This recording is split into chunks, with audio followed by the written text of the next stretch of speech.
मसीह में प्यारे भाइयों एवं बहनों, परमेश्वर की उपस्थिति में आप सबों का हार्दिक स्वागत है।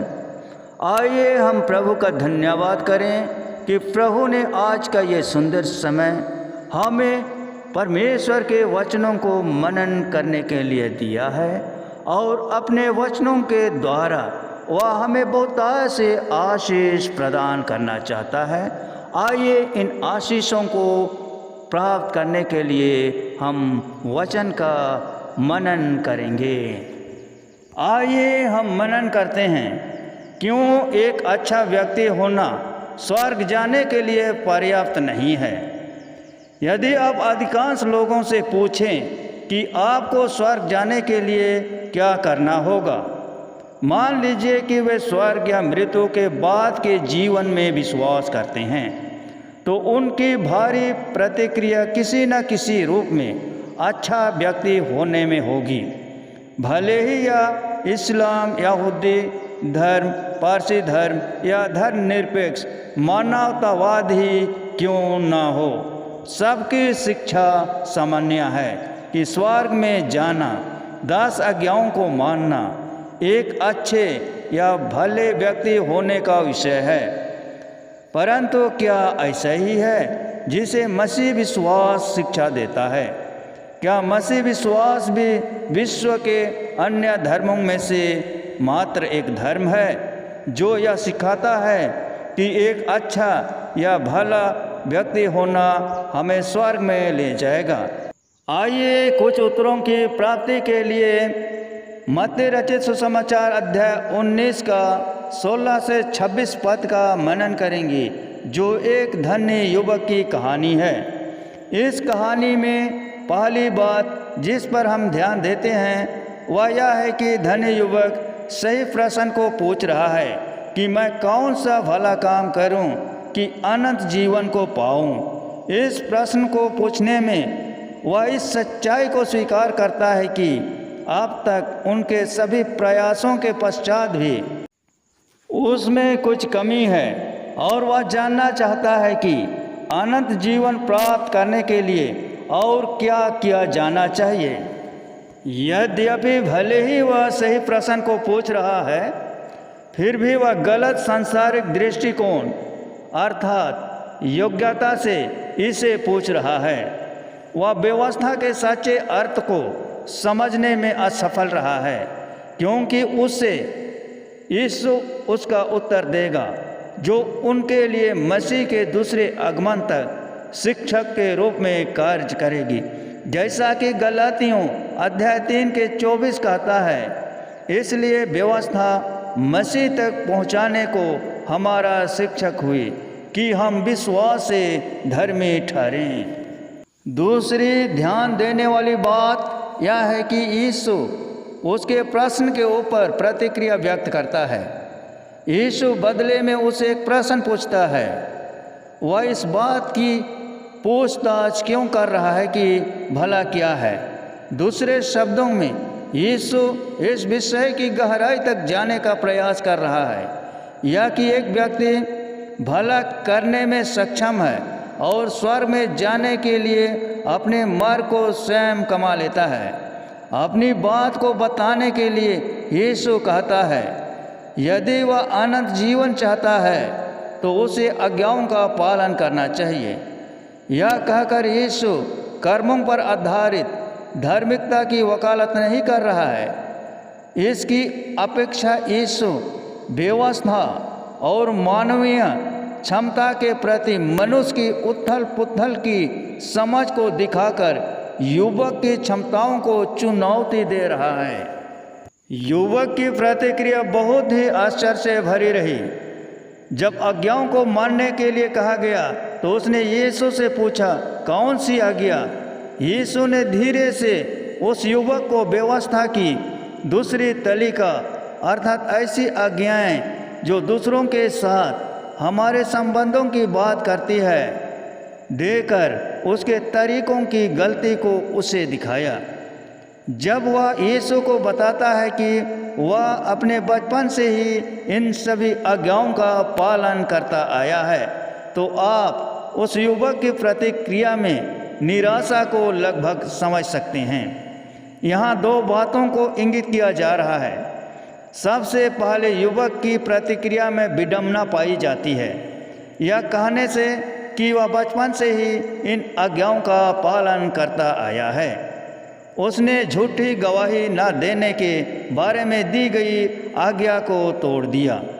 यदि वह वास्तव में ईमानदार था तो उसने कहा होता कि उसने आज्ञाओं का पालन अपने उत्तम प्रयास से किया है। वह दैनिक आधार पर विफल रहा है। उसके पास व्यवस्था की सतही समझ है और अपनी क्षमता के प्रति एक उच्च कोटि की सोच है। दूसरा, वह अभी भी जानता है कि वह पर्याप्त रूप से अच्छा नहीं है। वह यीशु से पूछता है, आप मुझ में किस बात की घटी है। अब यीशु युवक के स्वधार्मिकता का सामना करता है। वह उसे बताता है कि यदि वह सिद्ध होना चाहता है तो उसे वह सब कुछ बेचना चाहिए जो उसके पास है और यीशु के पीछे हो लेना चाहिए। यीशु ने पूरी तरह से मनुष्य की घटी का निदान किया, जो उसकी संपत्ति के प्रति उसका लगाव था। उस व्यक्ति की सबसे बड़ी संपत्ति ही उसके जीवन में उसके लिए एक मूर्ति बन गई। उसने सभी आज्ञाओं को पालन करने का दावा किया, परंतु सच्चाई तो यह है कि वह व्यक्ति पहली आज्ञा का भी पालन नहीं कर पाया, जो कि परमेश्वर के सामने किसी दूसरे को ईश्वर करके न मानने का है। युवक ने यीशु की ओर पीठ फेर ली और वहाँ से चला गया। उसका ईश्वर उसकी संपत्ति थी, जिसे उसने यीशु की तुलना में अधिक चुना।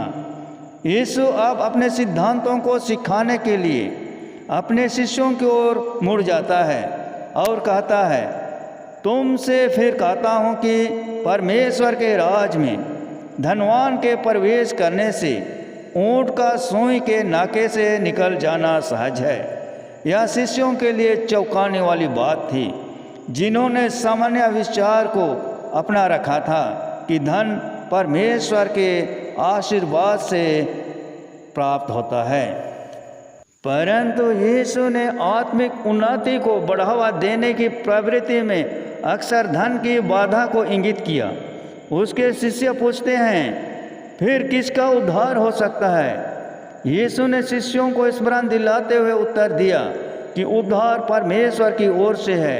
मनुष्यों से तो यह नहीं हो सकता, परंतु परमेश्वर से सब कुछ हो सकता है। किसका उद्धार हो सकता है? यदि इसे केवल मनुष्य के ऊपर छोड़ दिया जाए तो किसी का भी उद्धार नहीं हो सकता। क्यों एक मनुष्य का भला या अच्छा होना स्वर्ग जाने के लिए पर्याप्त नहीं है? क्योंकि कोई भी व्यक्ति अच्छा नहीं है, केवल एक ही है जो अच्छा है और वह स्वयं परमेश्वर है। बाइबल रोमियो अध्याय 3 के 23 में कहती है कि सबने पाप किया है और परमेश्वर की महिमा से रहित हैं। बाइबल रोमियो 6 के 23 में यह भी कहती है कि हमारे पाप की मजदूरी मृत्यु है। सौभाग्य से परमेश्वर ने तब तक प्रतीक्षा नहीं की जब तक कि हम किसी तरह से अच्छा होना नहीं सीखते हैं। जब हम पापी ही थे, जैसा कि रोमियो अध्याय 5 के 8 में बाइबल कहती है, तभी मसीह अधर्मियों के लिए मर गया।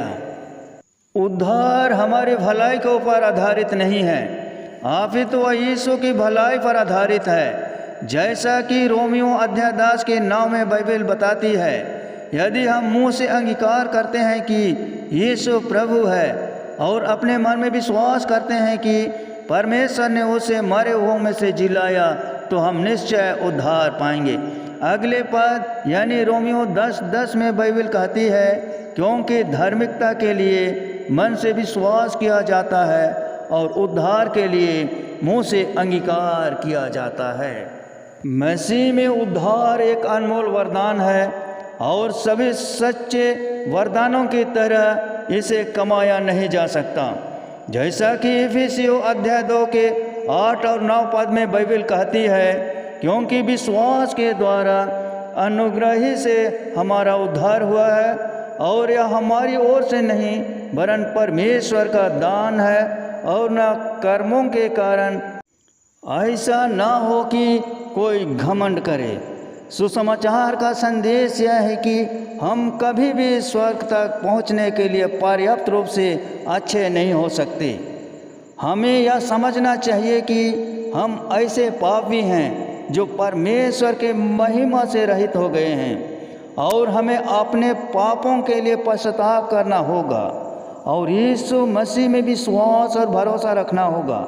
केवल मसीह ही स्वर्ग कमाने के लिए पर्याप्त रूप से अच्छा था, और वह उन लोगों को अपना धार्मिकता देता है जो उनके नाम पर विश्वास करते हैं।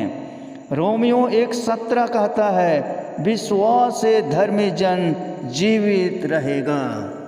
इन बातों पर हमारे उद्धारकर्ता प्रभु यीशु मसीह हम सबों को बहुत ऐसे आशीष प्रदान करे। आमीन।